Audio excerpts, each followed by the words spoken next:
So please welcome Vic Barrett to the stage. Can you guys hear me out there? All here? Vic Barrett, Nidibe, Garifuna Nuguya. Vic Barrett is my name. I am Garifuna. My people are an Afro-Indigenous community from the island of St. Vincent in the Caribbean. Despite overwhelming adversity, we organized our community and emancipated ourselves from colonization. My ancestor did this to protect the children to come. I am one of those children. But the struggle continues for me and my people. Again, we are being pushed from the lands which we settled, the lands that my family has inhabited for generations. That land will be underwater in a few decades if we continue on the path we are on. I was born into a world in which my future is being stolen from me. Born into a world in which my past already was. Born into a world where everything that I am is slipping into the sea. Born into a world where my people face extinction. Indigenous lands all over our planet are being flooded, poisoned, and destroyed.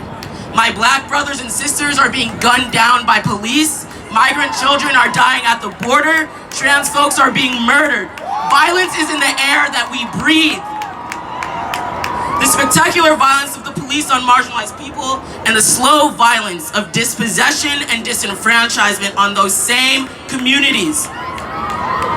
Some would think that there's no more room for destruction, but I think that all of us here know that for decades, our government and governments around the world have consciously put policies in place that have caused the climate crisis that we find ourselves in. An emerging crisis threatening my generation with untold violence.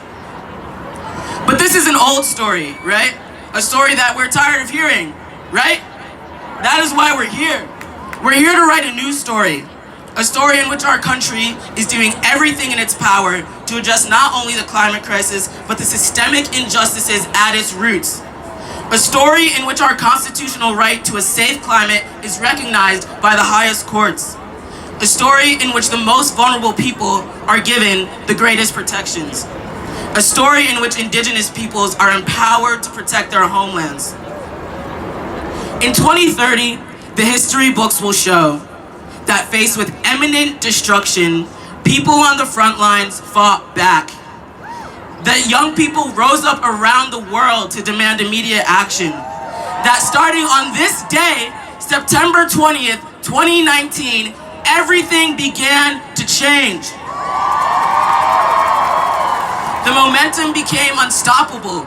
Billions of people joined the next global climate strike. The United States Supreme Court enshrined our constitutional right to a stable climate, and politicians around the world found the political will to fight for meaningful reforms to ensure justice for their people. But let me tell you guys, those history books won't write themselves. So I want you to repeat after me. This is our time.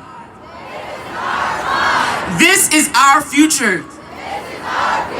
And I will do whatever it takes to protect our rights, to protect our planet, and to protect our people.